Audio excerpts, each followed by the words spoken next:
ఈ కాలేజ్ డిగ్రీలు ఎన్ని వేస్ట్. చదివిన దానికి చేసేదానికి సంబంధం. Finally, someone is saying this.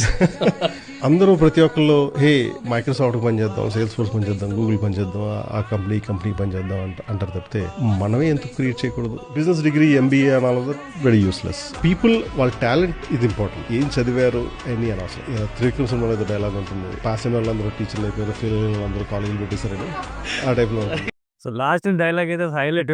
Pass అయిన వాళ్ళందరూ మంచిగా ప్రిపేర్ అయ్యి టీచర్లు అవుతుంటే ఫెయిల్ అయిన వాళ్ళందరూ కాలేజీలు పెడుతున్నారని మాట్లాడిండు.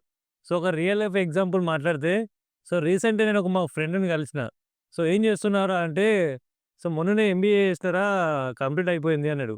సో మళ్ళీ ఎంబీఏ ఎందుకు చేసినవరా అంటే, సో వాడు బీటెక్ డిస్కంటిన్యూ చేసి 3 ఇయర్స్ డిగ్రీ చేసిండు. బయట జనాలందరికీ ఏమో వీడు బీటెక్ చేసినట్టు తెలుసు. సో అందరూ ఏమన్నా అడిగితే బీటెక్ అంటే ఏం చేసినావు, బీటెక్ చేసినా అని చెప్పాలా, డిగ్రీ చేసినా అని చెప్పాలా అనేది అర్థం కాకపోతుండే. సో ఎంబీఏ చేసేసినాం అనుకో, సో ఏం చదివినావు అంటే ఎంబీఏ చదివినా అని చెప్పి డైరెక్ట్గా చెప్పొచ్చని ఎంబీఏ చేసిండు. లాస్ట్కి ఒక డైలాగ్ చెప్పిండు, ఇంకో 1 month సర్టిఫికేట్స్ అన్నీ వచ్చేస్తాయి, తీసుకుపోయి బీరోలో పెట్టాలి అని చెప్పి. ఇక్కడ చూస్తే మనం చదివేదానికి చేస్తున్న దానికి అసలు మ్యాచ్ అవ్వట్లేదు. సో ఈ 16 years ఆఫ్ ఎడ్యుకేషన్ మన సర్వైవల్ కి కానీ మనం పైసలు సంపాదించుకోనికి ఉపయోగపడతలే. సో మనం ఏం చదివినా మళ్ళీ మన సర్వైవల్ కి ఇంకొక స్కిల్ అనేది ఖచ్చితంగా అవసరం.